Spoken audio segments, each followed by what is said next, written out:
Hey guys, what's up? This is Koganinja, and in this video I'm going to talk to you about how to properly practice dice control. All right, let's get into it. First things first, when you are practicing dice control, and at this point in the game, you've already got your throwing station set up, and you've already got your receiving station set up, and you've done a really good job of it. You've got your alligator back. You've got, a proper covering of some sort, billiard felt, something like that on top of it. And you got some underlayment on it. You got a good set of dice, and you've got a decent throwing station. When you are practicing, here are some techniques that you should be doing, and here's some techniques that you should not be doing. The first technique, when you're practicing dice control and you're in the first 1 to 3 months of practice, I recommend that you should be practicing at least minimum 2 hours every day. If you can do 3 hours, great. The first 3 months of practice, all you're going to be doing is throwing into the box. If you watch my videos on how to build a receiving station, I have a little, and how to build a receiving station out of a cardboard box. In that video, I teach you to make a red rectangle, which is the size of a deck of cards. That is your landing zone. For the first 3 months, all you should be worried about is trying to get the dice from 7.5 feet away into that little rectangle. That's it. For 3 months. Don't worry about dice setting. Don't worry about doing certain dice sets. Don't worry about any of that, because that's going to come later. The best way to start is to learn your throw. Is just like a golfer is practicing his golf swing.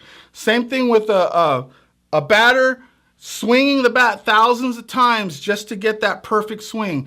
And like a golfer swinging that club thousands and thousands of times to get that perfect swing. That's exactly what you're going to be doing here.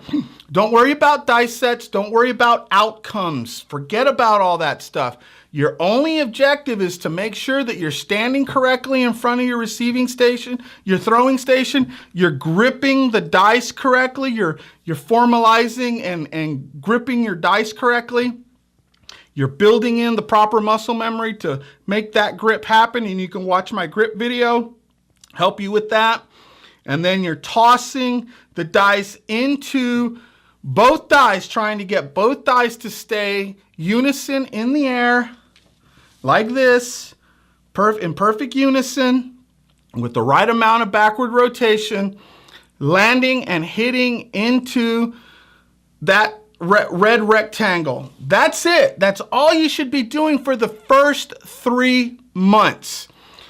Get 10 pairs of dice and just do that. Get those dice try to keep those dice together in the air. Work on that grip, and try to get those dice to land and to hit inside that rectangle. And if you can do that, the dice will do the rest. The dice will bounce up into the back wall, come back and die the way they're supposed to. But if you can't get those dice in unison to land in that red rectangle, forget it. You're never going to develop the control. So for the first 3 months, that's all you should be doing. Don't worry about results. Don't worry about outcomes. Don't worry about results or outcomes. Don't worry about what dice sets that you need to be using. Don't worry about any of that garbage. Definitely don't get into don't get programs like Bone Tracker and all these programs. Don't stay away from all that for the first 3 months. You don't need it. You don't need any of that. All you're going to be doing, if you keep adding more stuff into your practice regimen, you're going to be convoluting your technique, and you're never going to master your perfect swing. You're never going to master your perfect swing. This is what you're working on for the first 3 months, is that proper toss. That's it. You're going to be working on your grip, your stance, your grip, your release, how the dice track in the air, and hitting the dice into your landing zone, getting them into your landing zone. That is what you're going to be practicing for the first 3 months.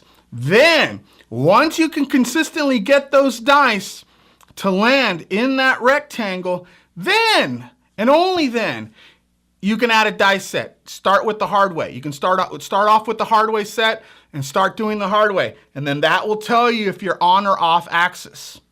By that point, then you can, if you want to just stay with the hard way set, and then just keep going from there and keep tightening up your shot. Keep tightening up your shot. Keep tightening up your shot. By that point, if you are, which should be about another 2 to 3 months, if you and I'm telling you how to do this where you're not spending any kind of money at all. I'm giving you the cheap way of doing it, all right? The cheap way of doing it. And once you've gotten to that point, after about the 5th month, then by the 5th month, then if you want to, then you can go ahead and purchase one of my Koganinjas Kick-Ass Dice Control video course, or come out and train with me and do my Shinobi Master level course, where I take you from the very advanced level to the from very basic level to the very advanced level, to the master level. So it's up to you. But if you're the type of person that doesn't have a whole lot of cash and you can't put cash out, at least do that. Start off with the first 3 months. After the 3 months, from 2 to 5 months, from 3 to 5 months, add in a dice set, and then from that point, when you start seeing that your dice are landing on axis, then you can start experimenting with other dice sets. And then from there, if you decide you want to get more serious into it, then go ahead and reach out to me, or purchase one of my courses, or come out and train with me in one of my group seminars, or my one-on-ones. Now, if you are, and remember, I am talking specifically about the 3-finger overhand grip toss.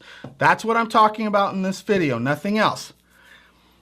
Now, if you know for a fact that you picked up the dice, or you've already been practicing for a while, a couple of months or whatever, and you just love this. You're just, oh, this is awesome. I love it. And you really want to make a dramatic leap into being really good at dice control, then just come out and train with me in one of my group seminars, or do a private one-on-one with me, or a video conferencing to learn my Shinobi Master level course, and I'll get you started. Now the benefit of doing it that way,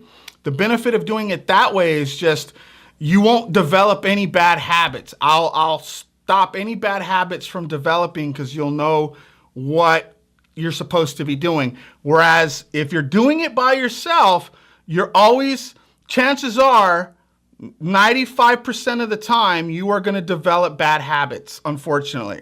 That's just kind of the way it is with dice control. Unfortunately, you will develop bad habits, and then when you come out, or you come out with me, or go train with somebody else, or whatever you do, if you go to some kind of live seminar where you're being professionally taught, they're going to have to break you of those bad habits, or they're going to point them out to you. They should anyway.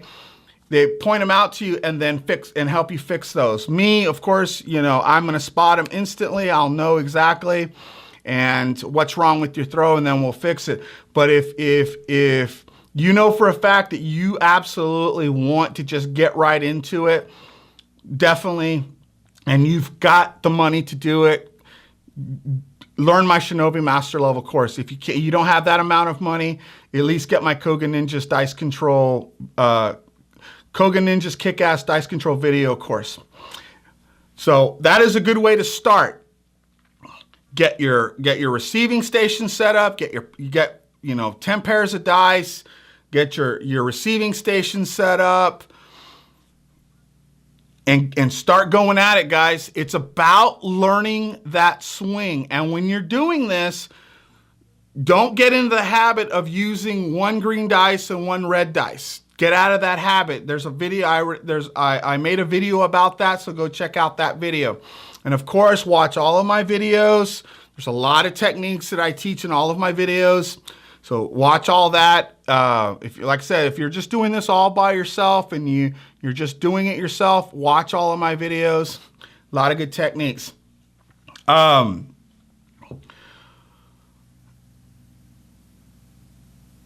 Also do your breathing and your visualization, your meditation, all of that. That is all part of the game. It's all part of the technique. All right, guys, that's really it to get you started on dice control. Oh, and then the last thing would be is once you've made it up, you've made it past the 6-month mark. At that point, if you decide you want to make a professional dice rig or buy one, then at that point you should be ready to do that, or buy a craps table or whatever. If you can make it up to the 6-month point where you're practicing every single day, if you made it up to that far without quitting and giving up, then yeah, then you're ready to step up your game and get yourself, either build yourself a really nice dice rig or get yourself a craps table or build a craps table, whatever. All right, guys, that's it. Thank you so much for watching this video. This is, check out my website, koganinjadicecontrol.com, or reach out to me at koganinja777@yahoo.com, 3 7s. Ask me any kind of questions you have. I'll answer them to the best of my ability. On my website, check out my product section. I've got a lot of great, got three awesome video courses for sale. If you really want to step up your game and you want to be great at this, come and do a training with me with my advanced level material. I will get you on the right track, and we will give you I'll give you a 20-year education in a matter of 2 days, or a 10-hour session. All right, guys, that's it for this video. We'll see you on the next one.